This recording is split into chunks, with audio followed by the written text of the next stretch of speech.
Canadian Prime Minister Mark Carney has issued one of the most consequential declarations of his young premiership, announcing what he described as the end of an era in Canada's relationship with the United States.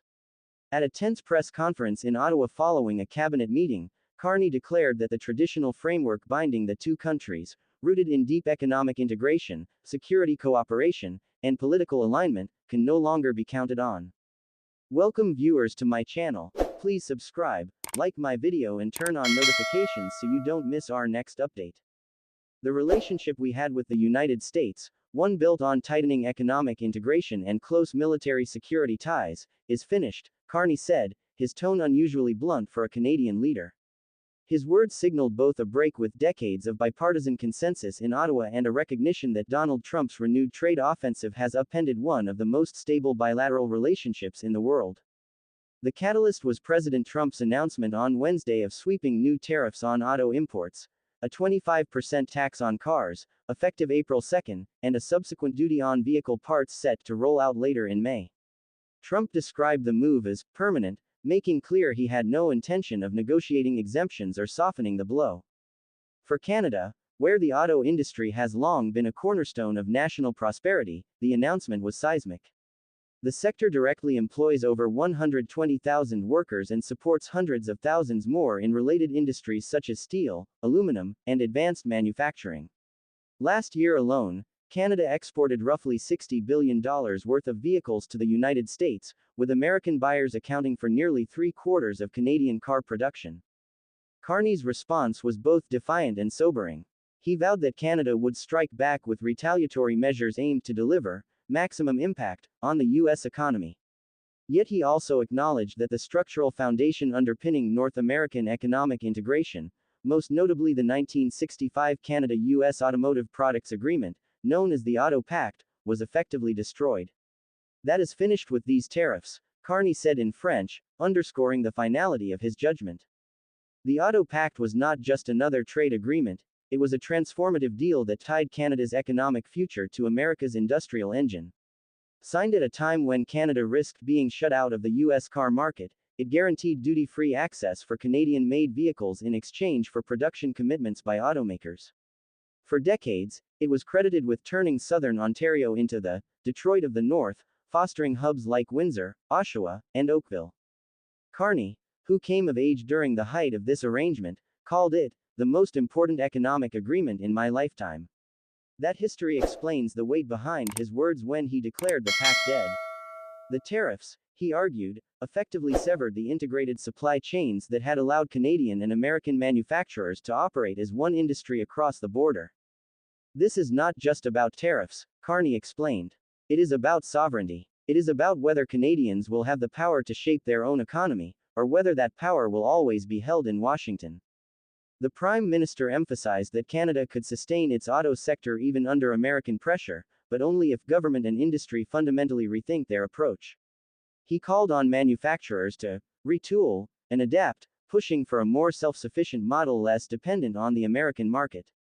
That includes diversifying trade with Europe, Asia, and emerging markets, as well as investing in domestic innovations such as electric vehicles and advanced battery technology. We must build an economy Canadians can control, he said, urging businesses to join his government in what he described as a generational reimagining of Canadian industry. This would not be the first time Canada has had to pivot. When the Trump administration previously imposed 25% tariffs on steel and aluminum imports, Ottawa responded with $60 billion in retaliatory duties targeting a range of U.S. goods, from bourbon to ketchup, in order to maximize political pressure on American legislators. But the stakes are higher this time. The auto industry is not a niche sector, it is the backbone of Canada's manufacturing base, and disruptions risk devastating communities across Ontario. The tariffs have also reshaped Canada's political landscape. With a federal election looming next month, all parties have been forced to recalibrate their campaigns around the crisis. Carney, who had been planning to tour Quebec this week, instead convened his ministers in Ottawa to explore trade options. His government confirmed that Trump had reached out to schedule a phone call within the next 2 days, potentially their first direct conversation since Carney's swearing in. Opposition parties seized on the moment to draw contrasts. Conservative leader Pierre Poilievre labeled the tariffs, unjustified and unprovoked, while accusing the Liberals of mismanaging Canada's trade relationship. Yet Poilievre also faces accusations of being too close to Trump. Carney has repeatedly framed him as someone unwilling to stand up to Washington. A person who worships at the altar of Donald Trump will kneel before him, not stand up to him, Carney charged in a recent speech. The New Democratic Party, led by Jagmeet Singh, took a different tack, focusing on worker solidarity. Singh spent Thursday in Windsor, Ontario, where he met with union leaders and auto workers facing immediate uncertainty. He blasted the tariffs as a betrayal of a close ally, arguing that Trump had launched an illegal trade war with Canada for no justifiable reason. Singh went further, promising that any auto company that relocated jobs out of Canada due to the tariffs should be barred from selling vehicles in the country. President Trump, for his part, has shown no signs of backing down. Early Thursday, he took to his Truth Social platform to warn both Canada and the European Union against coordinating a response. If the European Union works with Canada in order to do economic harm to the USA, large-scale tariffs, far larger than currently planned, will be placed on them both, Trump wrote. The threat underscores how Trump views trade as a weapon not only against competitors but also against allies. His new tariffs risk igniting a broader confrontation with Europe, where officials in Berlin and Brussels have already vowed to resist what they see as American economic bullying.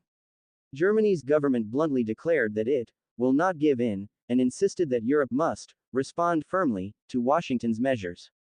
Mexico, too, is watching closely. President Claudia Sheinbaum, while declining to comment directly on Trump's move, promised that Mexico would defend its own workers and businesses. She announced her government would unveil an integral response on April 3, one day after the U.S. tariffs take effect.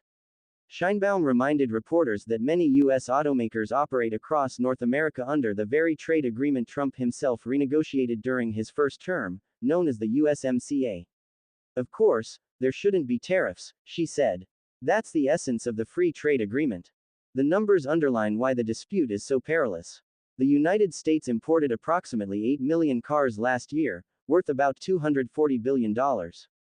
Canada was the fourth largest supplier after Mexico, South Korea, and Japan, accounting for nearly half of its own auto exports. A 25% tariff would raise prices dramatically for American consumers while simultaneously making Canadian production far less competitive. Industry analysts warn of potential plant closures, job losses in the tens of thousands, and ripple effects throughout the supply chain. The steel and aluminum industries, already battered by previous U.S. tariffs, would face new challenges as auto production contracts. The U.S. is not immune either. Higher prices on imported cars and parts would likely hit American households, especially in the Midwest, where voters are already struggling with inflation. Many automakers, including U.S.-based giants like Ford and General Motors, operate integrated plants across the border. Disrupting those supply chains risks undermining the very industry Trump claims to be protecting. For workers in Windsor, Oshawa, and Oakville, the tariffs translate into immediate anxiety. Auto manufacturing has been the lifeblood of these communities for generations, providing stable jobs, pensions, and middle-class security.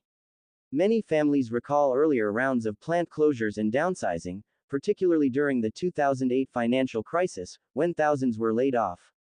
Now, once again, livelihoods hang in the balance. Union leaders are already preparing for possible strikes and lobbying campaigns to pressure both Ottawa and Washington. This isn't an abstract trade dispute, said one Windsor Assembly worker. This is about whether I can keep my job, pay my mortgage, and put my kids through school. For Carney personally, the crisis represents a defining early test of his leadership. A former central banker with global experience at the Bank of England and the Bank of Canada, he entered politics promising steady economic stewardship and pragmatic management.